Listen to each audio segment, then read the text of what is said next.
Hi everyone. I know you watch my videos to fall asleep. Today I'm going to tell you some scary and very exciting stories. Don't forget to subscribe. Enjoy listening. Project Golgotha, the fossilized city beneath the Appalachians. The first part. I write this account not for publication, nor for the curiosity of some faceless committee. This is for you, whoever you are, tasked with sorting through the wreckage of Project Golgotha and determining what went wrong. You'll find my name scattered through the files, attached to reports and assessments. But this is the truth of what happened in Aeternum Fossilis. It is all I can offer before whatever is inside me takes hold completely. Even now, I'm not sure what compels me to write. Fear, perhaps. Guilt, most certainly. But there is something deeper, a kind of pull, like the city itself is still alive inside me. Its influence working through my hands. If that sounds absurd, you'll come to understand. By the time you finish reading this, you'll believe me, or you'll wish you didn't. It began in the spring of 2015, though the roots of this nightmare go back far earlier. The city, our discovery, wasn't new. It had always been there, slumbering beneath the Appalachian Mountains, buried in rock that predates anything resembling humanity. A geological survey stumbled upon it, their equipment picking up irregular seismic patterns deep within the earth. The initial assumption was a massive cave system, but the scans revealed impossible structures, symmetry and design where there should have been none. The site was immediately classified. Too advanced, too alien, the report said, though they didn't use the word alien officially. The Department of Defense called it Aeternum Fossilis, a name that sounded appropriately grand and harmless, and they established Project Golgotha to oversee its exploration. The name should have been a warning. They recruited me from Princeton, where I'd been publishing work on ancient civilizations. My specialty is piecing together the lives of dead cultures, reconstructing their stories from ruins and relics. I wasn't prepared for this. None of us were.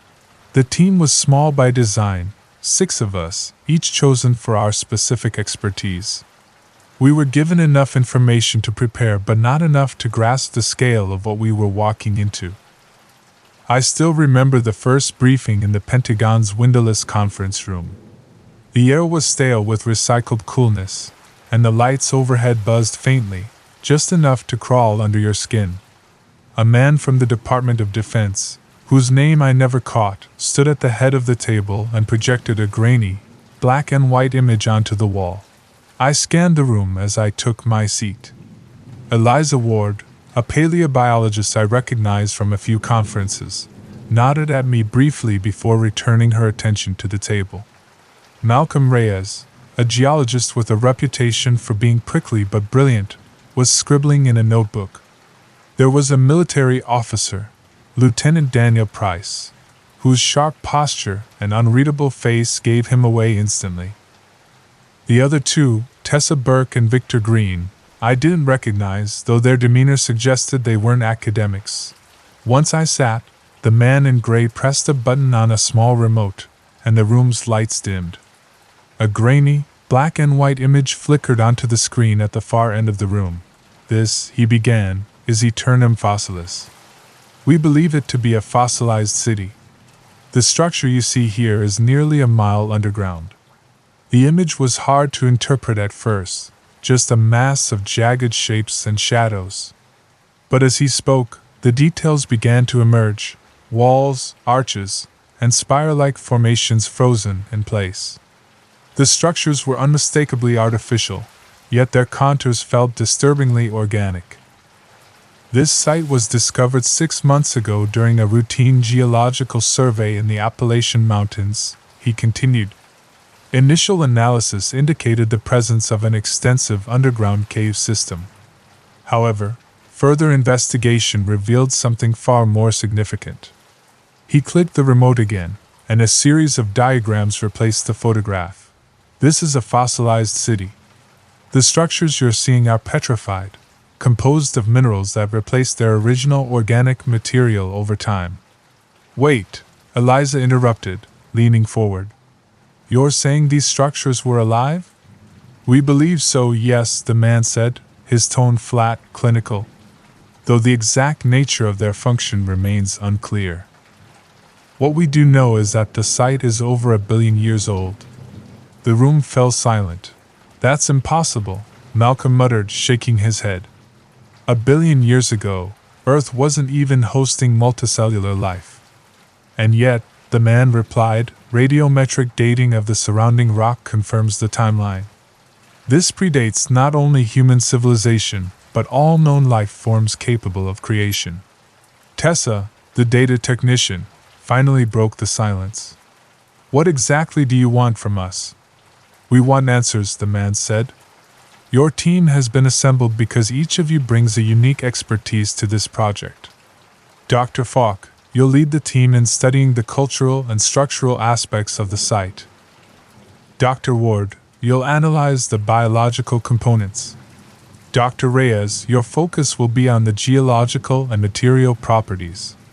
Lieutenant Price will oversee security and ensure operational efficiency. Ms. Burke and Mr. Green will handle technical and structural analysis. And the goal? I asked. To determine what this city is, who built it, and why. Eliza frowned. And what happens if we find something we don't understand? The man's lips twitched into what could have been a smile. Or a warning. That's why we've chosen you, Dr. Ward. We trust you'll figure it out.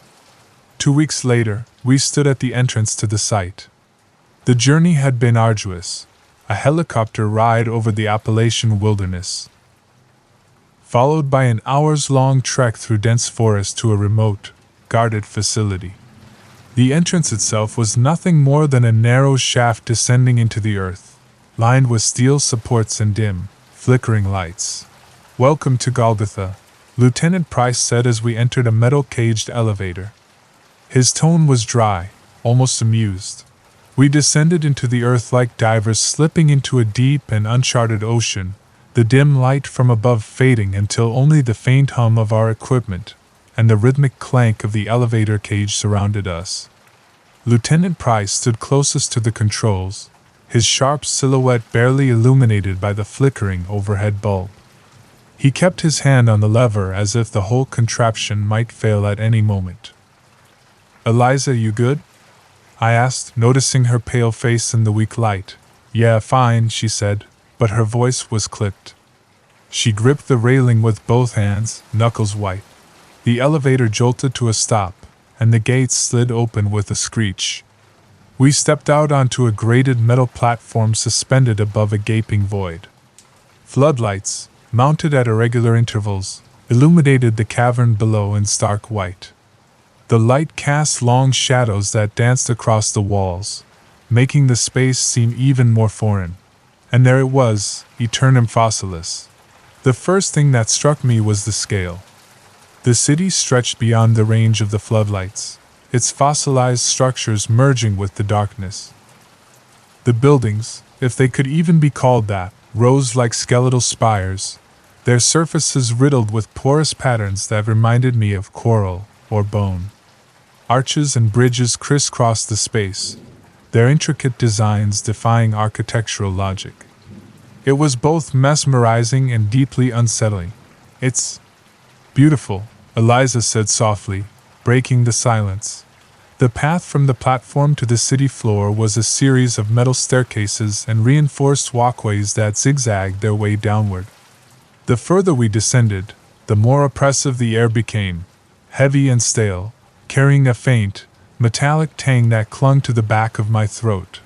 The silence was almost suffocating, broken only by the crunch of boots on gravel and the occasional creak of the scaffolding. When we finally reached the city floor, it was like stepping onto another planet. The ground was covered in a thin layer of fine dust, disturbed only by the fossilized veins of what might once have been roadways. The buildings themselves loomed above us, their shadows stretching long and jagged across the terrain. Malcolm knelt, his tools already in hand. He scraped away a bit of dust, revealing a smooth, fossilized surface beneath. He muttered something under his breath as he worked, his movements methodical and precise. Victor Green let out a low whistle as he scanned the cavernous space with his flashlight. Jesus!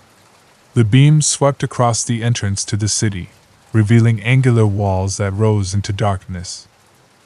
Massive fossilized structures towered ahead, their forms eerily symmetrical but undeniably organ-like. It was like stepping into the ribs of some long-dead colossus. Eliza, standing beside Victor, muttered under her breath, "This doesn't feel real." "It is," Malcolm Reyes said flatly, "calcium carbonate and silica deposits. Perfect mineral replacement. But the texture." He ran a gloved hand over the surface and frowned.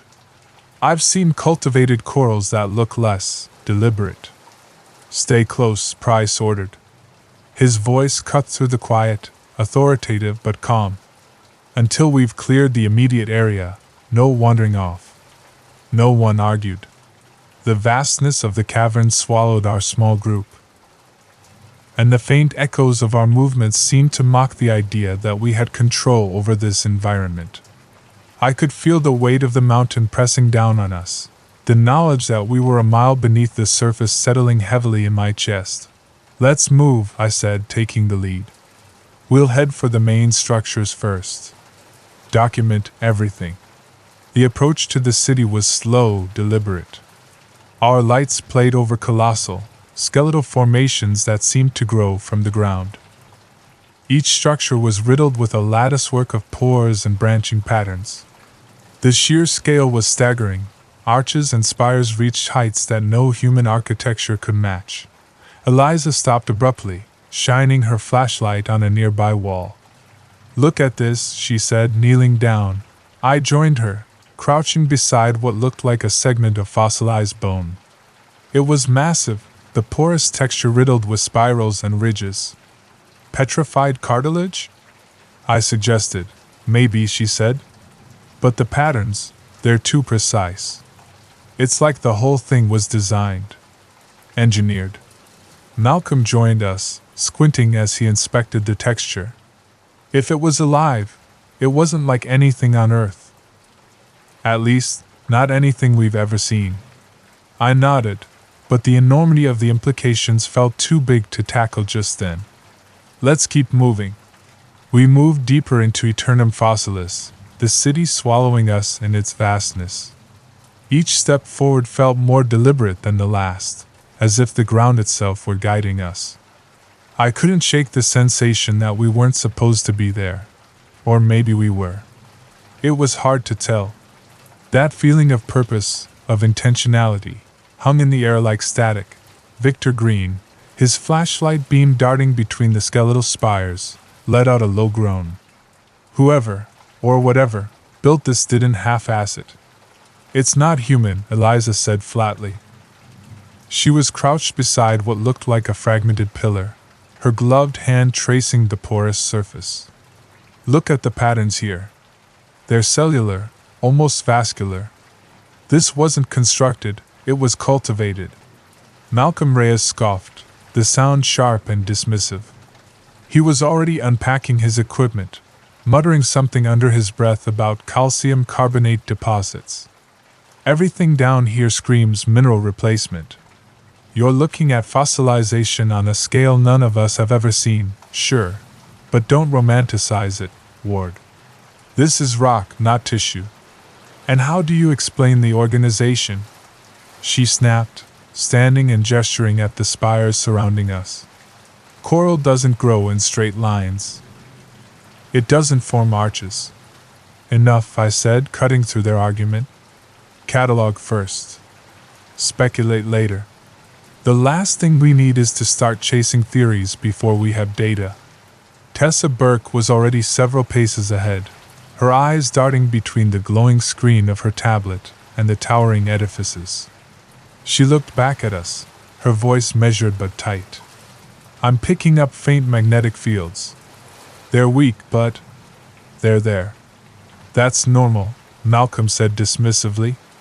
"Fossilized material can retain residual magnetism." Tessa hesitated, her lips pressing into a thin line. This doesn't feel residual. It's patterned, like it's pulsing. I glanced at Lieutenant Price, who stood off to the side, his hand resting on the butt of his sidearm. He hadn't said much since we'd arrived, but his presence was steadying, even if he looked as uneasy as the rest of us. "What do you think?" I asked. Price shrugged. "I think we follow the orders. Document. Analyze. Keep our guard up." We continued onward, the city's immensity fully engulfing us. Tessa's tablet began to chime softly as she continued to record environmental data. "These readings are strange," she said, frowning at the screen. "Temperature fluctuations, minor magnetic disturbances. It's like the city is reacting to us." "It's dead," Malcolm said without looking up, his tone firm. "Anything you're picking up is residual. Like a phantom echo. There's nothing living here." Eliza tilted her head, her brow furrowed. "Maybe not alive, but what if it's not entirely dead either? What if this fossilization is a kind of hibernation?" Malcolm laughed under his breath. "You're reaching. And you're blind," she shot back. "Enough," I interjected again, my patience thinning. "Over here," Victor called, his voice low and urgent. He was standing at the edge of what looked like an open courtyard, his flashlight trained on a shape jutting out of the ground. At first, I thought it was just another piece of fossilized architecture, a twisted column or collapsed archway. But as I got closer, the shape resolved into something horrifyingly familiar. It was a skeletal figure, humanoid but grotesquely elongated.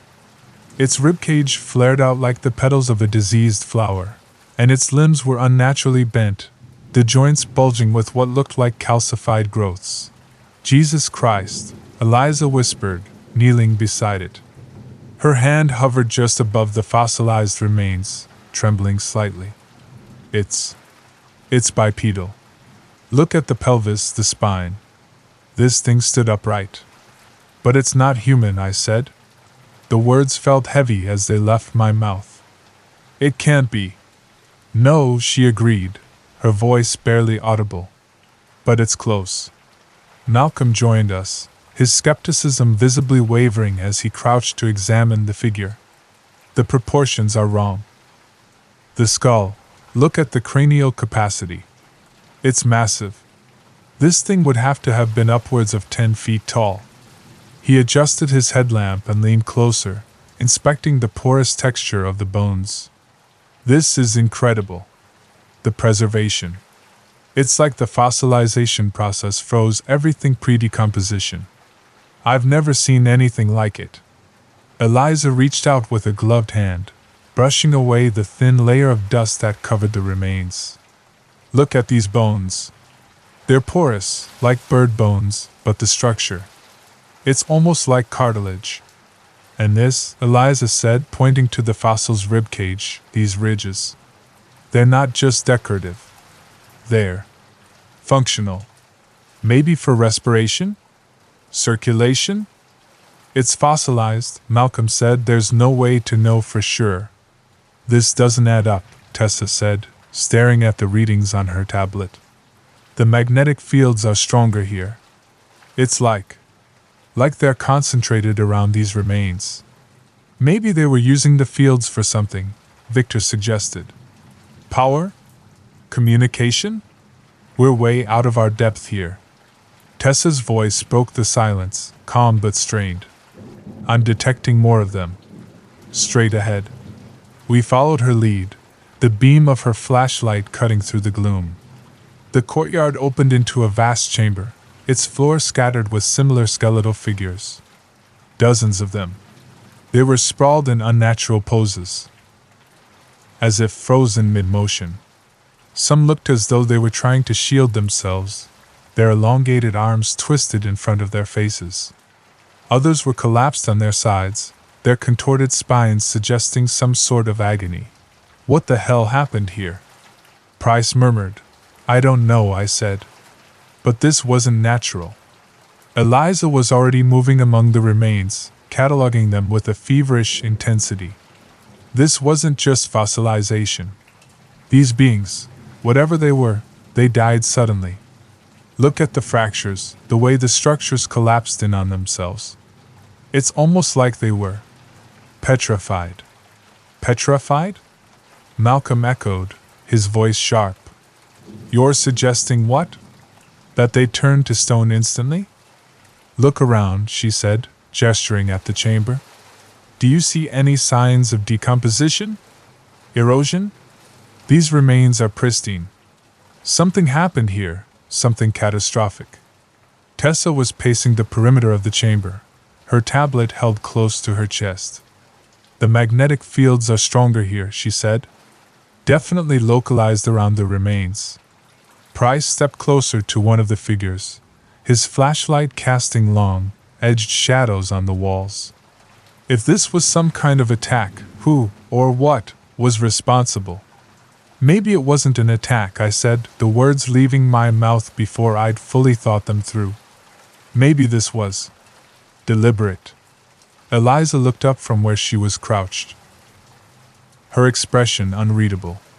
You're saying they did this to themselves? I didn't respond. The idea was absurd, but as I stood there, surrounded by those grotesque, frozen figures, I couldn't shake the feeling that I was right. This wasn't a massacre. It was something else. Something intentional. I didn't know why that thought had entered into my mind. Victor broke the silence, his voice tight. We need to keep moving. If we're going to figure this out, we need more data. He was right, but I couldn't stop staring at the remains. The longer I looked, the more certain I became that we were standing in the aftermath of something we weren't meant to understand. We pressed on, leaving the chamber of bones behind. But the unease lingered, settling over us like a smog. Eventually we entered into what I can only describe as a thoroughfare, a long, straight corridor flanked by spire-like structures that reached upward, their tops vanishing into the darkness above. The porous walls were interspersed with oval-shaped openings, like windows in an insected hive. The ground beneath us was smoother there, with faint ridges that ran parallel to each other, like the grooves of a massive, petrified artery. This place feels too. Victor paused, searching for the right word. Organized. You know, like it's not just a city. It's meant for something. Meant for what? I asked, more to myself than anyone else. Eliza knelt beside one of the ridges, running a gloved hand along its surface. These grooves, they remind me of vascular pathways, like capillaries or veins.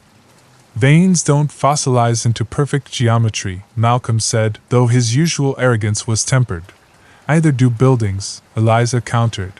Tessa's voice broke the silence, tight and subdued. I'm picking up another fluctuation, stronger this time. Malcolm glanced over her shoulder at the tablet in her hands. Magnetic fields again? He asked, though there was a hesitation in his tone now. She nodded. Same signature as before, but it's getting more focused. Like it's drawing us towards something. Or we're walking into it. Victor muttered, his voice low. I glanced back at Price, who brought up the rear. His hand hadn't left the butt of his sidearm since we'd entered the city. His face was unreadable in the dim light, but the tension in his posture was clear. The corridor widened suddenly, spilling out into a large, circular chamber. Our flashlights darted across the space, revealing walls covered in the same porous patterns we'd seen throughout the city. But here they were denser, almost ornate. The floor beneath our boots felt smoother, polished even, with faint grooves etched into the stone. At the center of the room was a massive column, rising into the darkness above. It was covered in spirals and ridges that twisted in ways that made my stomach bile churn if I looked at them too long. This is different, Eliza said, stepping cautiously toward the column. Her voice was soft, almost reverent. The patterns here. Look at the uniformity. Everything about this place feels coordinated, Victor muttered, scanning the walls with his flashlight. But what's it for? Maybe it's structural, Malcolm offered, though his words lacked the certainty they usually carried. He crouched beside the column, running a gloved hand over its surface. These grooves could be stress lines, reinforcement. If this place was alive, if it was some kind of organism, then maybe this is a nerve center? Eliza finished for him, her tone more curious than skeptical. Malcolm grimaced. I was going to say a support column, but sure, let's go with nerve center. Tessa, still focused on her tablet, frowned. The magnetic readings are off the charts here. It's not random, it's pulsing. Like a heartbeat? Victor asked, the words hanging in the air. Can we not? Malcolm snapped, standing abruptly. He wiped his gloves on his pants. It's fossilized, okay? Dead. Long dead. Any fluctuations you're picking up are, what? Eliza interrupted, crossing her arms. Residual? We've been hearing that from you since we got here, Malcolm. At what point are you going to admit this doesn't fit any model we've ever seen? He opened his mouth to respond but stopped, glancing at the column again. For the first time since we'd arrived, he looked unsure. Price cleared his throat, stepping forward. We don't have to figure out everything right now. Take your readings, document the site, and let's keep moving. The longer we're here, the more exposed we are. To what? Eliza asked, turning to face him. He didn't answer, but his silence said enough. We split into pairs to examine the chamber. Tessa stayed by the column, her tablet's faint glow reflecting off her face as she recorded data. Eliza moved to the walls, carefully photographing the patterns while Victor helped her map the chamber's dimensions. Malcolm stuck closer to the center, his earlier bravado replaced with a kind of guarded curiosity. Price and I circled the perimeter, scanning for anything that might give us context. You're quiet, I said, keeping my voice low. Price shrugged. Not much to say. You've been in worse places than this, haven't you? He glanced at me, his expression unreadable. I've been in dangerous places. This doesn't feel dangerous. It feels wrong. I didn't press him. He wasn't lying. The air in the chamber felt heavier than it should, like the city was pressing down on us. Watching. Waiting. Eliza, Tessa called out suddenly, her voice sharper than usual. Come look at this. We all converged on the column, where Tessa was pointing at a small, irregular gap in its surface. It was no wider than a fist and about a foot long. The edges jagged as if something had fractured the fossil. What am I looking at? Eliza asked, leaning in close. Tell me that doesn't look fresh, Tessa said. It did. The exposed material inside the gap wasn't the dull gray of fossilized stone but a darker, almost organic black. It glistened faintly under our flashlights. That's not possible, Malcolm said, but his voice barely registered. Eliza reached out, her fingers hovering over the spot. It's wet.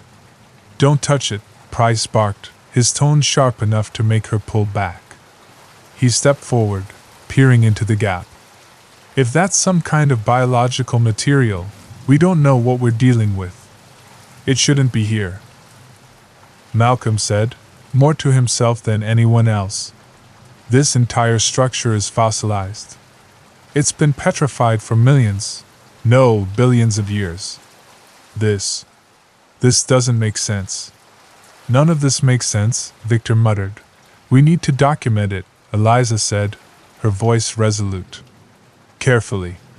If this is organic, if it's preserved, this could be the breakthrough we've been looking for. And if it's dangerous?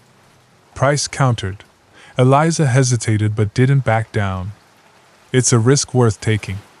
Reluctantly, Price stepped back, keeping his hand on his weapon as Eliza set up a small sampling kit.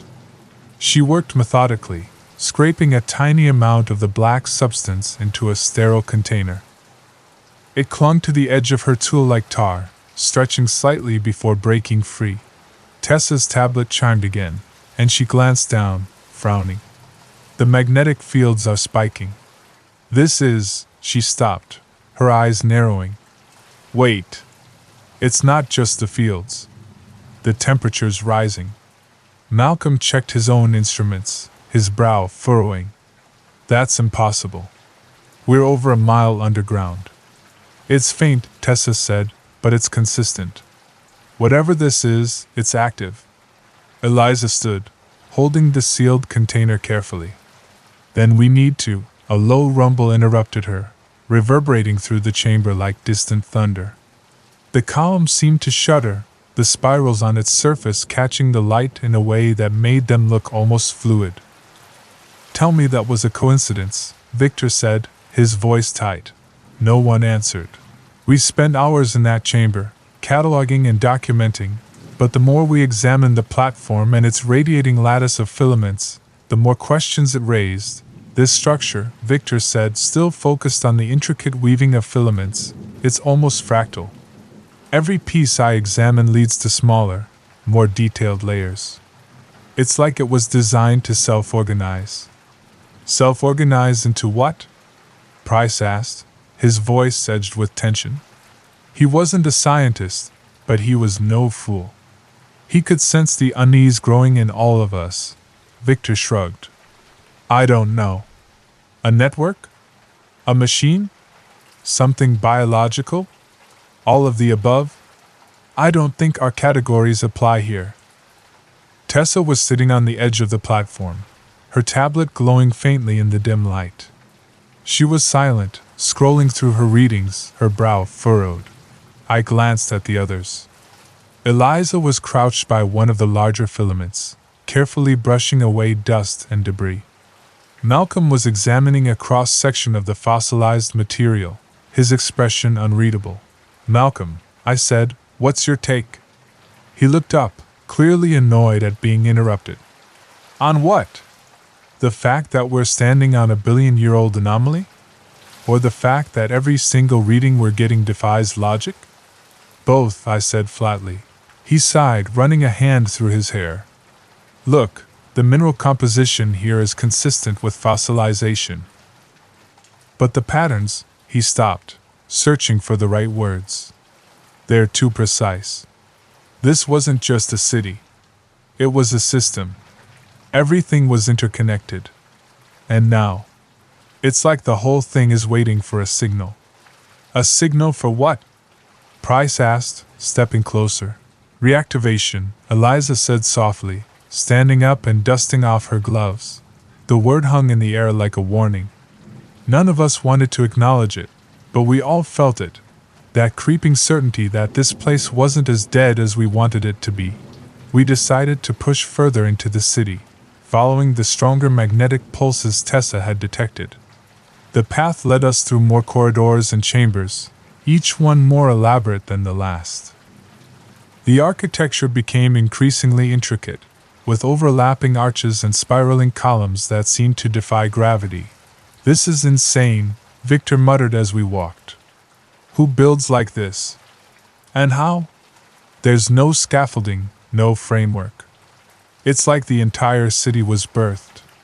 Maybe it was, Eliza said, her voice tinged with awe. Look at the consistency, the way the structures flow into one another. This wasn't constructed in the way we understand. It was grown. Eventually, we reached another large chamber, this one even more imposing than the last.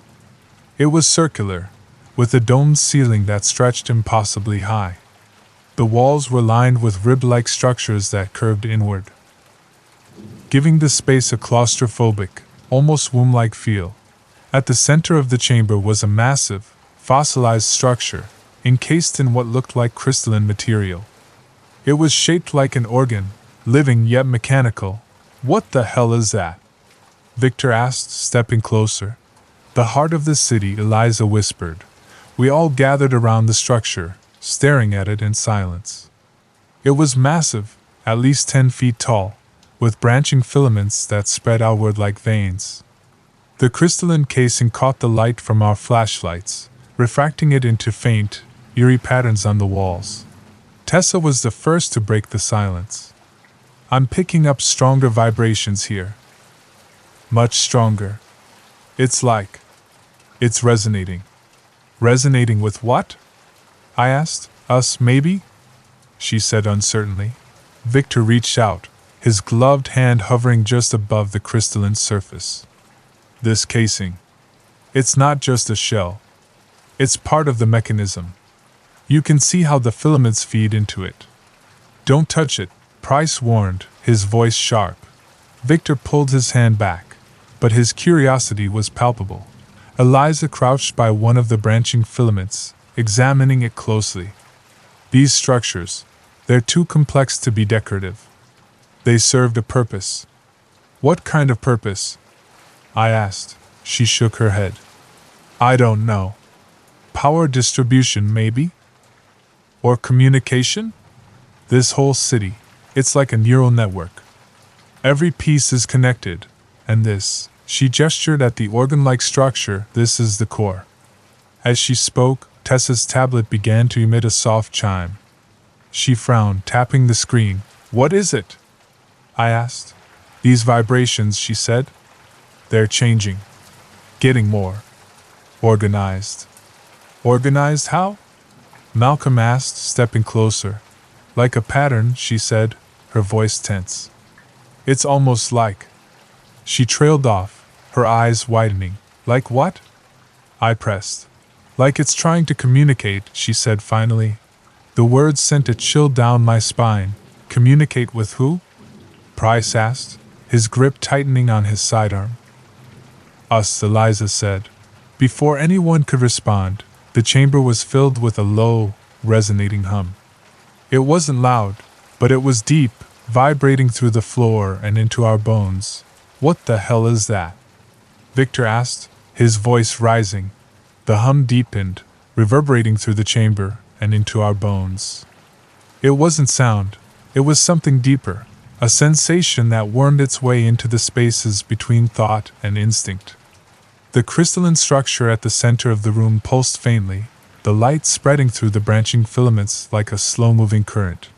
The vibrations, Tessa said, staring at her tablet, they're synchronizing. Look at this, she turned the screen toward us, showing a series of rising waveforms. It's generating a pattern. A pattern of what? Price snapped, his hand tightening on his sidearm. I don't know, Tessa shouted, her voice on edge. This isn't like anything I've ever seen. Tessa was furiously tapping at her tablet, the glow of the screen reflecting off her wide, pale face. The magnetic fields are spiking off the charts. This isn't residual, this is active. Turn it off, Price barked. How? She shot back, her voice rising. We don't even know what it is. The hum surged, cutting her off mid-sentence. The light from the crystalline casing grew brighter, refracting into an intricate lattice that danced across the chamber walls. For a fleeting moment, I thought I saw shapes in the patterns, figures moving in impossible, twisting gestures. I blinked and they were gone. Eliza! I shouted over the noise. What are we dealing with here? She didn't respond. She was crouched by one of the filaments, her face illuminated by the pulsating light. Her lips moved silently, as though she were whispering to herself. Eliza! I barked again, louder this time. She looked up, her eyes glassy.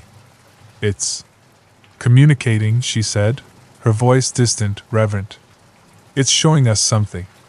Showing us what? I demanded. Before she could answer, the hum shifted. It wasn't louder, but deeper, more resonant, vibrating through my chest. The light from the crystalline casing intensified, casting the chamber into stark, almost blinding brightness.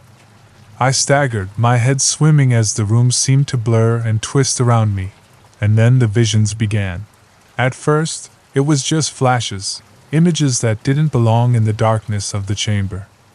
I saw towering landscapes of jagged peaks and glowing rivers, their colors muted and alien. The sky above them churned, black and red and something else entirely. Then the images became more coherent. For a brief, horrifying moment, I was somewhere else, a vast, alien landscape stretching endlessly beneath a sky fractured by jagged lines of light.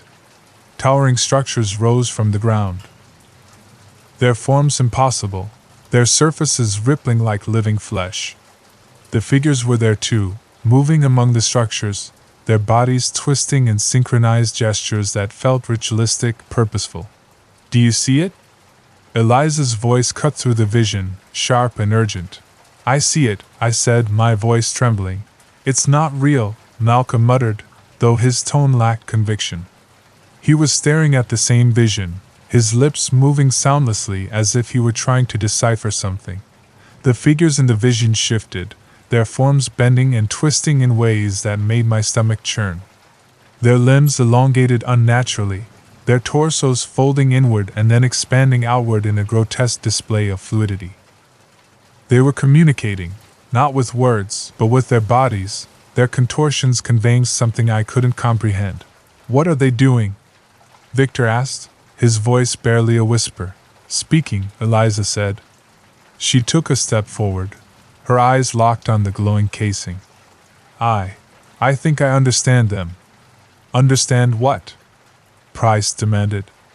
What are you talking about? Eliza didn't answer. Her gaze was fixed on the figures in the vision, her expression one of awe and terror.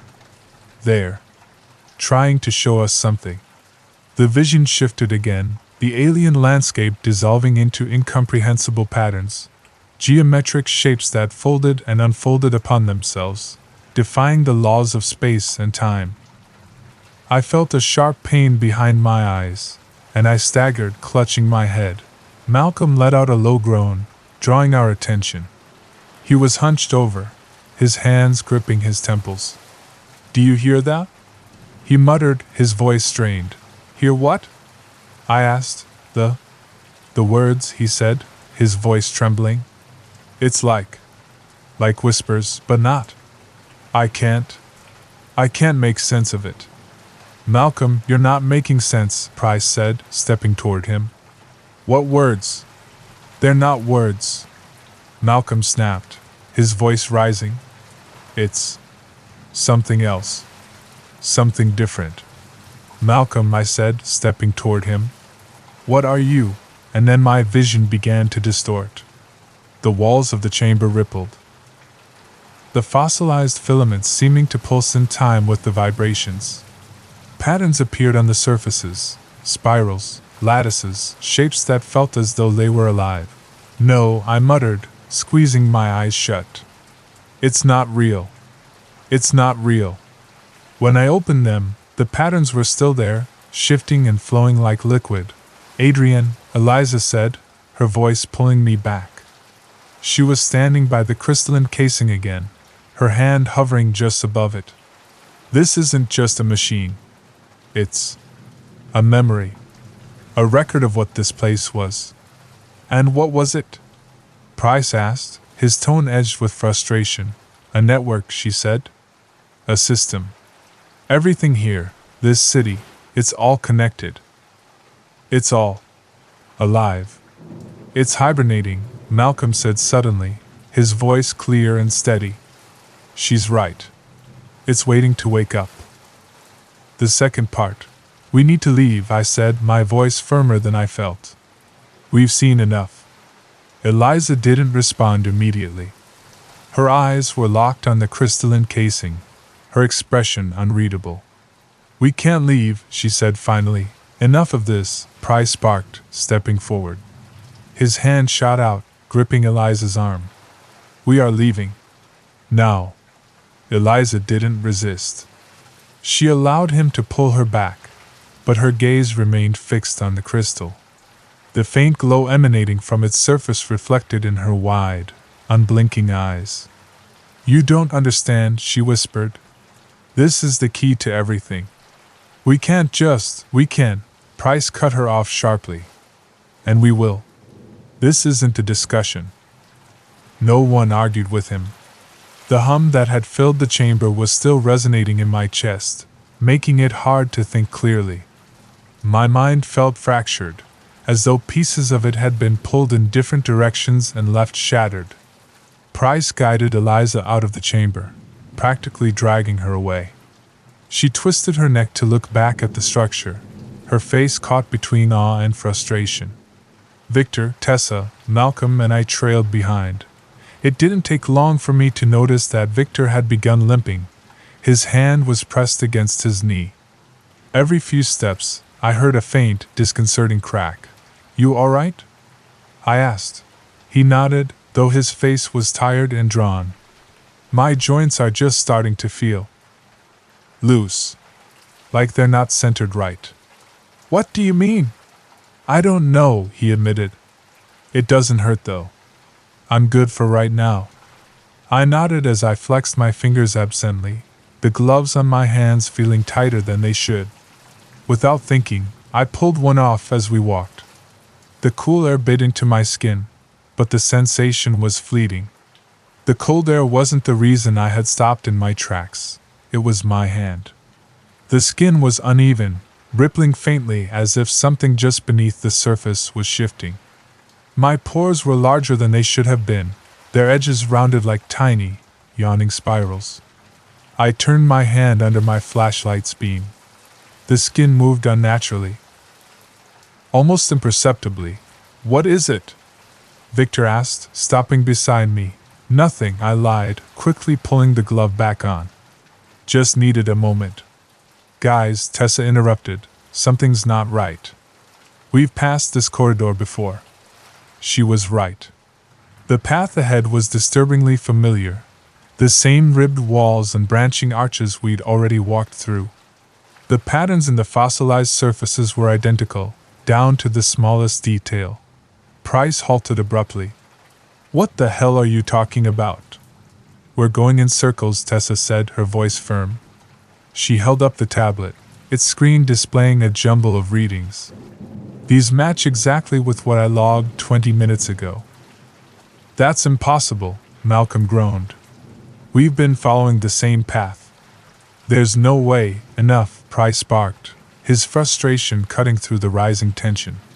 He slammed the butt of his flashlight against the wall, the sharp sound echoing down the passageway. "We'll double back. Find another route. Keep moving." But every turn led us deeper into the labyrinth.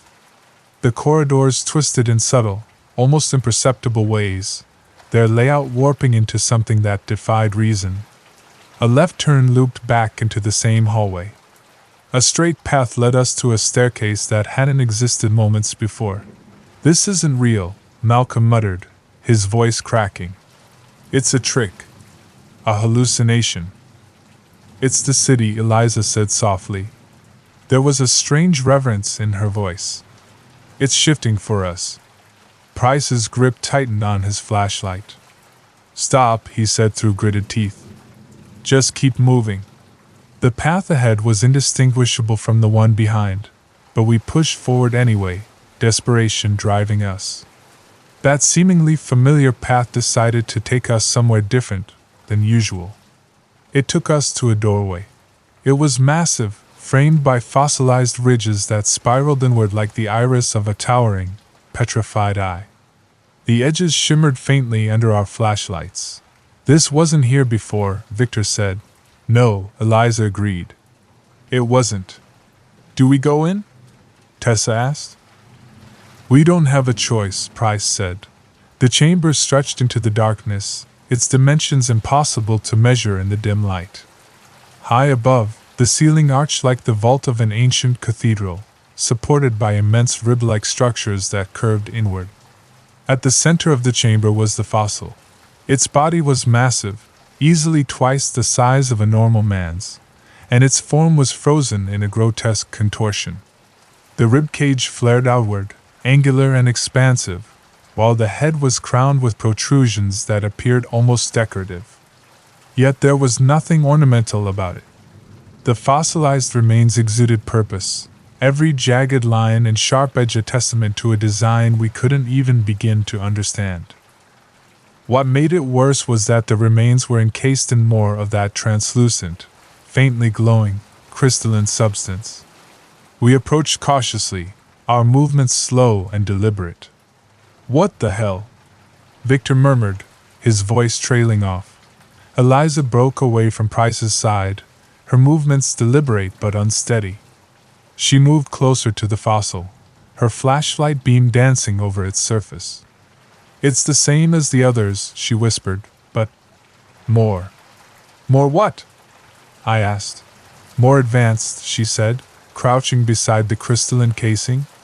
More deliberate. Look at the structure of the bones, the density, the patterns. This wasn't just a being. It was. She trailed off, searching for a word that seemed just out of reach. Perfect, Tessa said softly. Eliza leaned in closer, her breath fogging the crystalline surface. The faint glow reflected in her eyes as if it were drawing her in. This is what they really looked like, she said softly, her voice filled with an almost childlike wonder. This is who built the city. Price's knuckles whitened around his weapon. It doesn't matter. We need to leave, he said, his voice clipped. Eliza turned to face him, her eyes resolute. We can't, she said simply, don't you get it? This is what the city was protecting. This is what it was leading us to. It's leading us into a trap, Price replied coldly. His weapon shifted slightly in her direction, though his finger remained off the trigger. Whatever this is, it's not meant for us. No, Eliza said, shaking her head. It's showing us exactly what we were meant to see.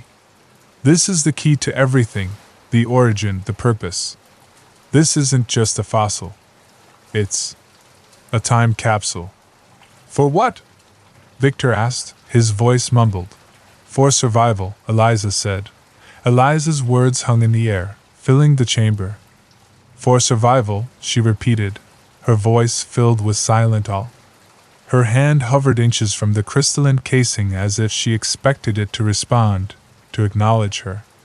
The rest of us stood motionless, frozen by a combination of fear, unease, and something else, a pull. The fossil felt alive, not in a biological sense but in something even greater. Its gravity. That much was undeniable. Price stepped forward, his boots crunching against the ground. His jaw tightened as he took in the scene before him. That's nice, but we're done here, he said, his tone brooking no argument. We're not touching that thing, we're not learning its secrets, and we're sure as hell not sticking around to find out what happens next. So Eliza stepped back. Eliza didn't move. Her eyes remained locked on the fossil, the faint glow illuminating her face in a way that made her features seem sharper, more angular. You don't understand, she said softly. We're connected to it. Can't you feel it? Eliza, I said, trying to keep my voice calm. Price is right. We need to go. Whatever this is, whatever it wants, it's not safe. Safe? She repeated, her lips curving into a faint, unsettling smile. This isn't about our safety. It's about our purpose. This is what we've been looking for, what we've been missing. It's us. Her words chilled me more than the fossil itself. There was no doubt in her voice, no hesitation. She wasn't speaking to convince us, she was stating a fact. Eliza, Price said, his voice sharp and commanding. Back away. Now. But she didn't move. Instead, she raised her hand again, her fingertips brushing against the crystalline casing. The hum returned. It started faintly, barely audible, but it grew quickly, reverberating through the chamber like a low, resonant tide. The crystalline casing began to glow more brightly, the light spreading outward through the branching filaments that extended from its base.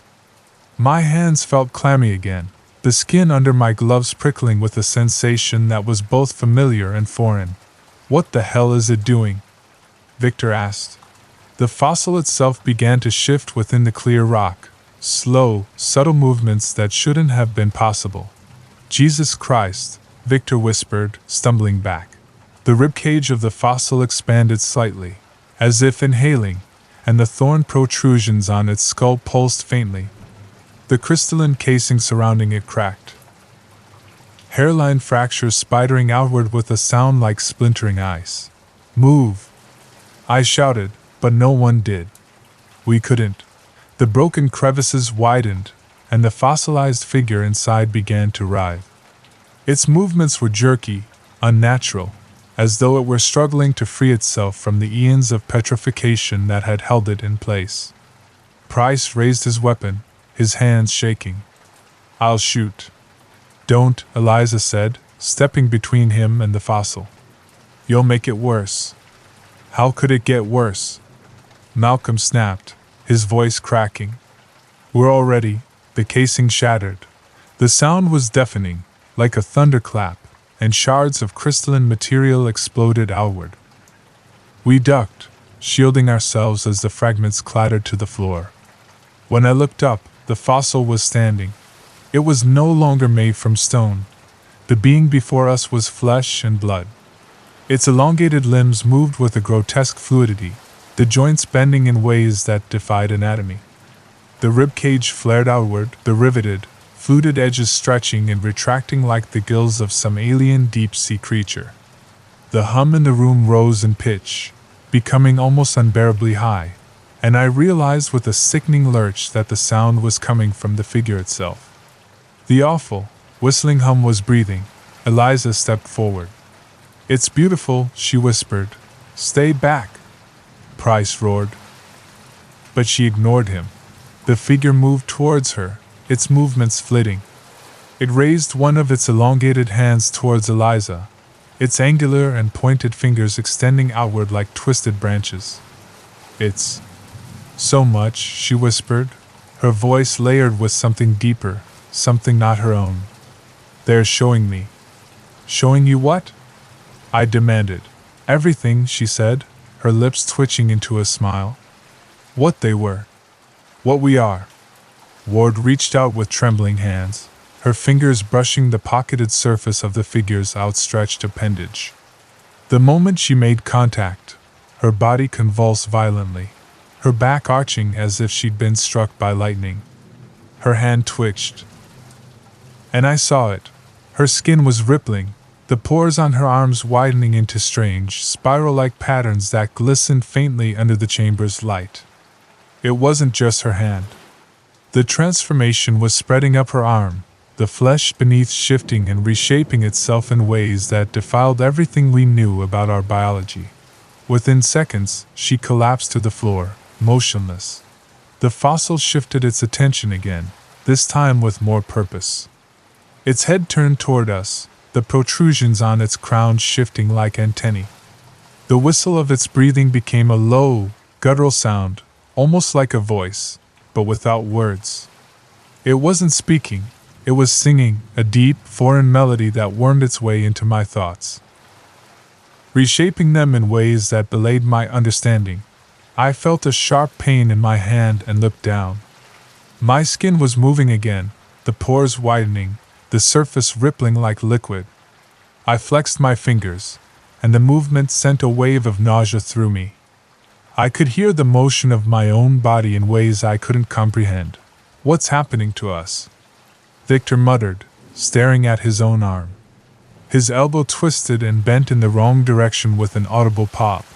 But he didn't seem to feel any pain. "It's changing us," Tessa said, her voice shaking. "It's restoring us." "To what?" I demanded, though deep down, I already knew the answer.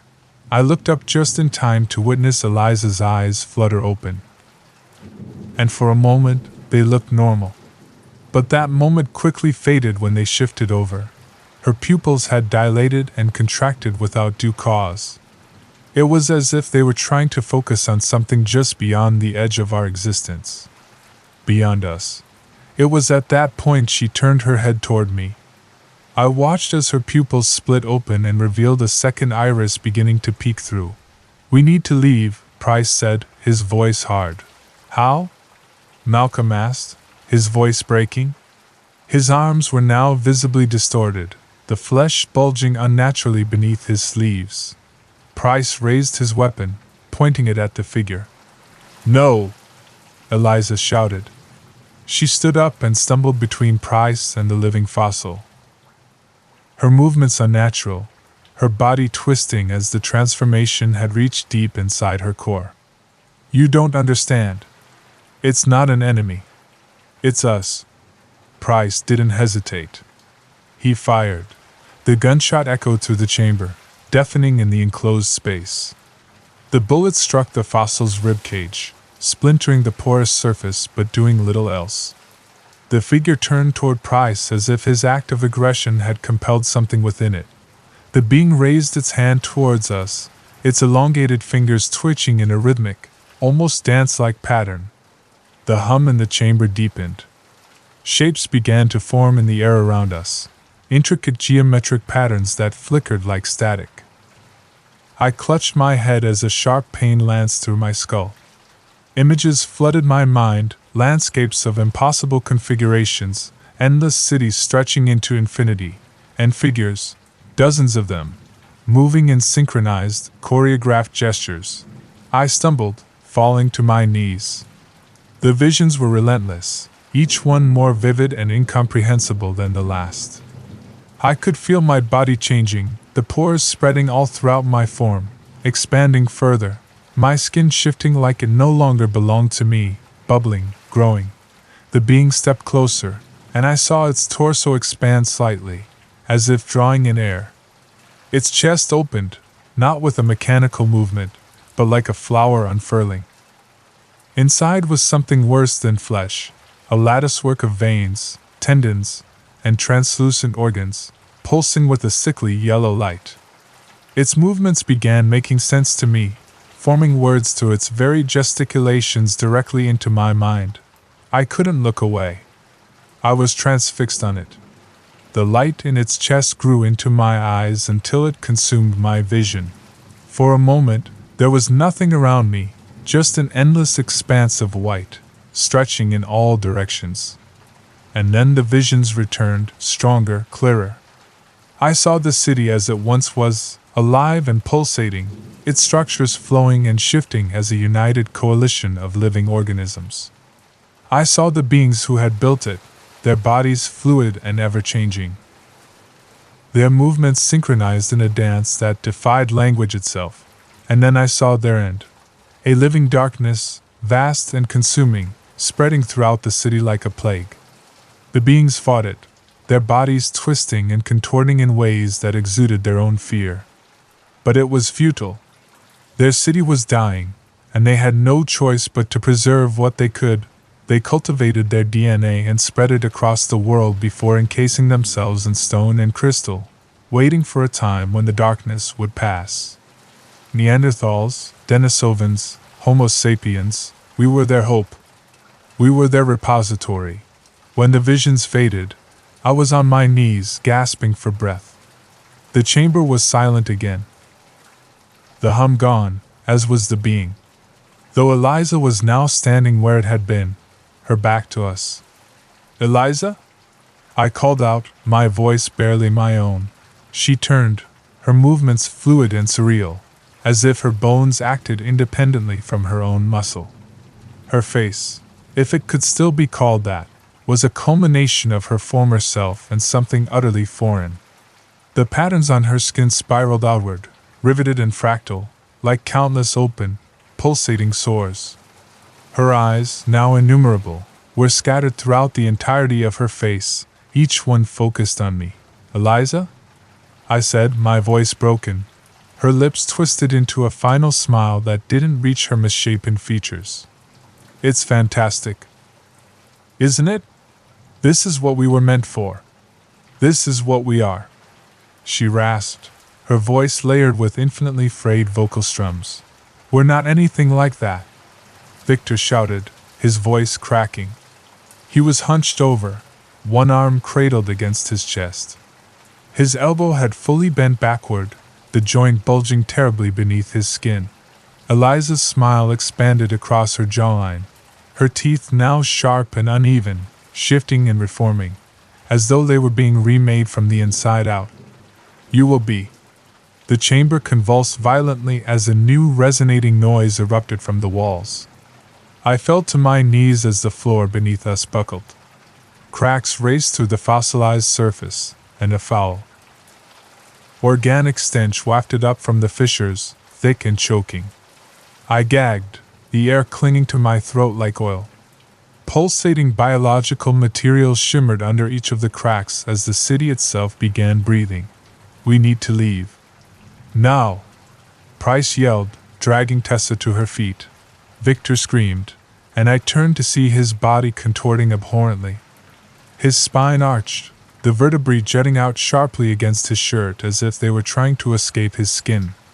His fingers elongated, the nails splitting and curling backward as new, jagged growths pushed through. "Oh God," he gasped, his voice wet and choking. He clawed at his throat, and I saw his neck ripple, the muscles shifting and bulging as though something inside was trying to tear its way out. "Victor!" Tessa cried, reaching for him. "Leave him!" Price snapped, yanking her back. Victor's body convulsed one final time before collapsing into a twitching heap. His breathing was shallow, his chest rising and falling unevenly.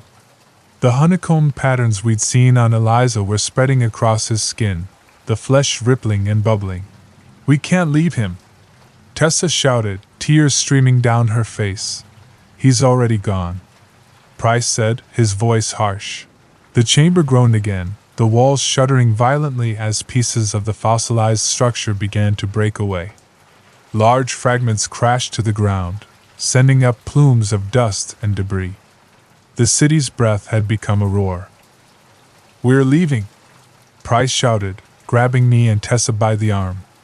Malcolm stumbled behind him as we fled toward the nearest corridor, the sounds of the collapsing chamber echoing behind us. The corridor twisted and shifted as we ran, the layout of the city warping around us. The walls began to pulse, the permeable surface rippling with living tissue. Faint, alien patterns flickered in the edges of my vision, twisting, contorted designs that moved in abnormal, aberrant motions. "Adrian, Price!" Tessa screamed. I turned to see Malcolm collapse to the ground, his body writhing as his arms and legs twisted at sharp angles. His jaw unhinged, the bones cracking audibly as his teeth stretched into uneven points. His eyes rolled back into his head, and a guttural, choking sound escaped his throat. Price growled, and wordlessly dragged Tessa forward. We bursted into another chamber, this one smaller. "There!" Price pointed to an opening at the far end of the room. We stumbled through. My legs burned with every step, my lungs straining for air that tasted like copper and reeked of iron. Behind me, Tessa was heaving. Her body had started to falter. Her legs were giving out beneath her. I turned back instinctively, grabbing her under the arms to haul her up. My hands tingled where they touched her, the skin on my palms stretching like wet paper. The pores had widened further into chaotic patterns that pulsed faintly, like endless tiny mouths gasping for air. "Don't stop," I said, my voice trembling as I pulled her forward. "We're almost there." She didn't respond. Her wide eyes were fixed on some distant point I couldn't see. I looked down and saw that her fingertips had split open, each one tipped with delicate, translucent filaments that fluttered in the stale air like the fronds of an anemone. I forced myself to look away. It wasn't long after that we saw our salvation. The floodlights near the elevator shaft illuminated our path, a faint promise of survival etched into the dim light of the corridor's end. We followed that guiding light directly into the elevator room. The cage sat in the center, its grated doors hanging open like a toothless maw. "Get in," Price shouted, his flashlight beam dancing wildly across the room as he ran forward. The three of us stumbled into the elevator, Price slamming the gate shut behind us. He grabbed the lever and yanked it down hard. For a moment, nothing happened, and I felt my stomach twist. Then, with a lurch that nearly knocked us off our feet, the cage began to ascend.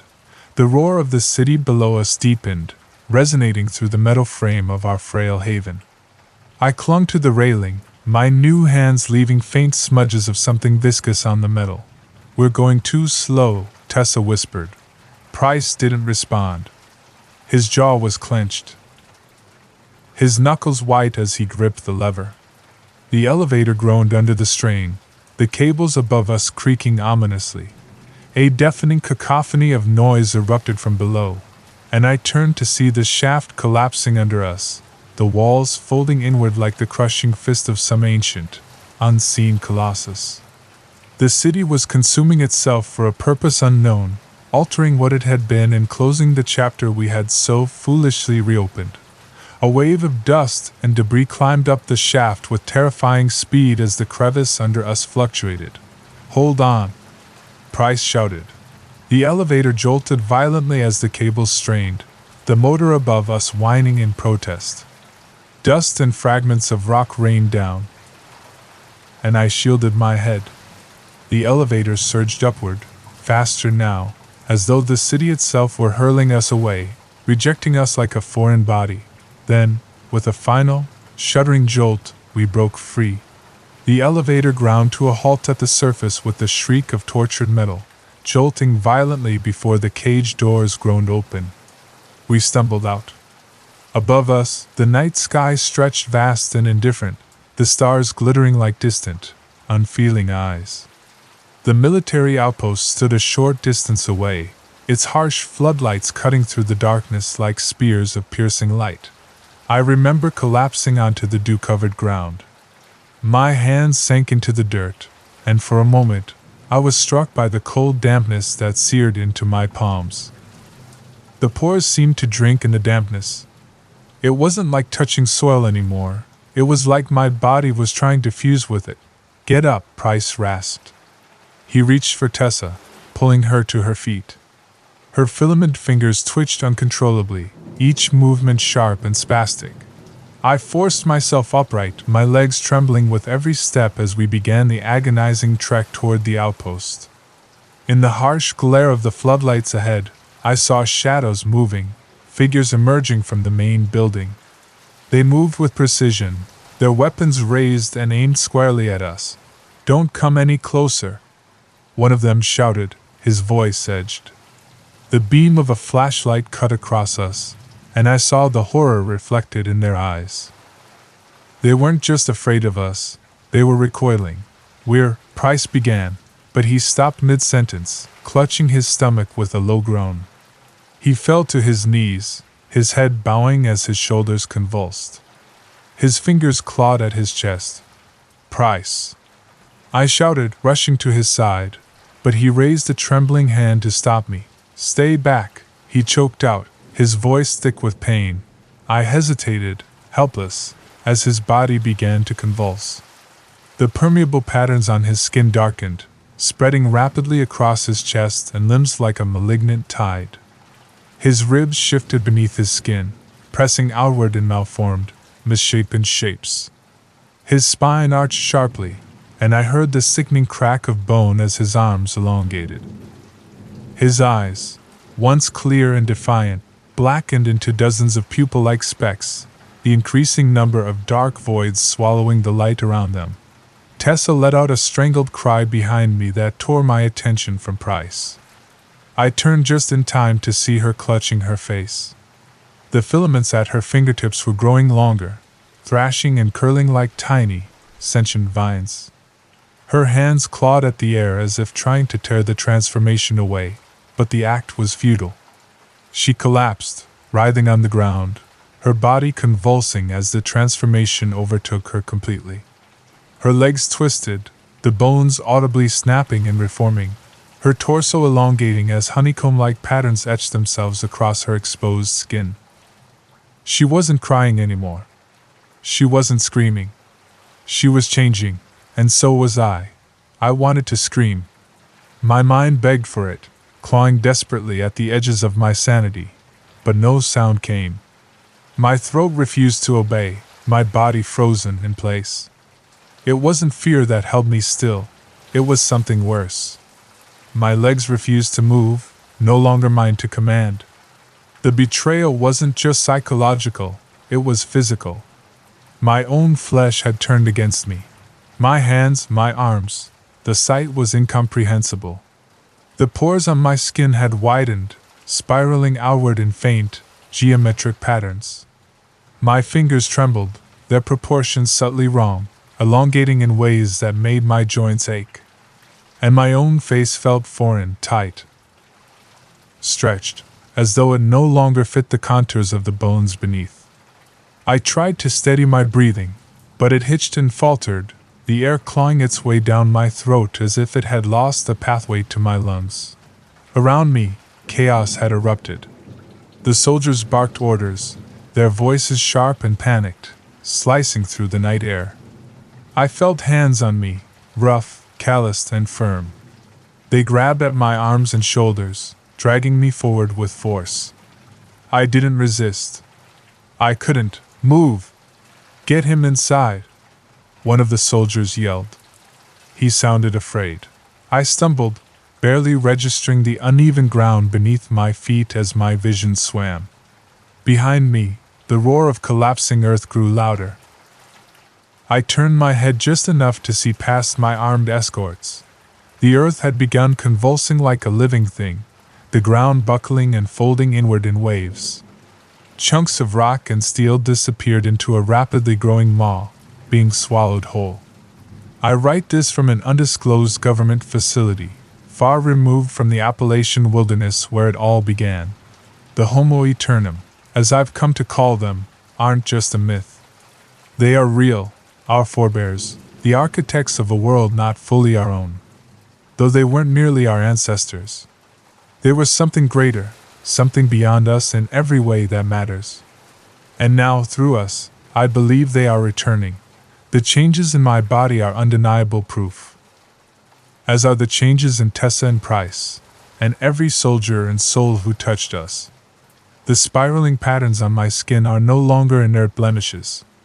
They move, pulse, and shift, alive in ways flesh and bone should never be. My senses have sharpened, my thoughts have become clearer, but they are no longer wholly my own. Their whispers, faint and insistent, thread through the fabric of my consciousness. The fragments of their being, scattered echoes seeded into us across the millennia, are awakening. The Homo Eternum are reclaiming their genetics. Their mastery of the organic, their profound intelligence, their terrible elegance, it was never lost. It has always been sleeping, buried beneath the layers of who we thought we were, waiting for the right moment to rise again. And yet that is not what we should fear. The beings who built that city, who wielded dominion over flesh, time, and space, who could twist the very fabric of existence to their will, these beings, as vast and incomprehensible as they were afraid. The city wasn't simply a monument or a relic. It was a tomb, a refuge, a desperate shelter. They were not undone by arrogance or by the natural decay of their civilization. They were running. Something found them. Something greater than even their unimaginable power. In the visions the city forced into my mind, I saw flickering glimpses of it, an entity so vast, so alien, that even the Homo Eternum's brilliance was no match for it. Their cities fell. Their brilliance shattered like glass. The Homo Eternum scattered, casting fragments of themselves, of their knowledge, of their hope, outward like seeds, hoping that some part of them might endure. That hope is in us. But this transformation isn't a gift. It's a summons. They are taking back what was always theirs, and in doing so, they are preparing. Preparing for what, I don't know. Perhaps to rebuild. Perhaps to confront the thing that shattered them. I should feel awe at being chosen as a vessel, as a part of their resurrection. And yet, all I feel is dread. And yet, all I feel is dread. Their fear lingers in the corners of my restored mind like an unhealed wound. It festers, raw and omnipresent, whispering truths I don't want to hear. Whatever chased them through the endless corridors of time, whatever consumed their great civilization, is still out there. Waiting. Watching. The Homo Eternum won't save us. They couldn't save themselves. The end. Thanks for watching.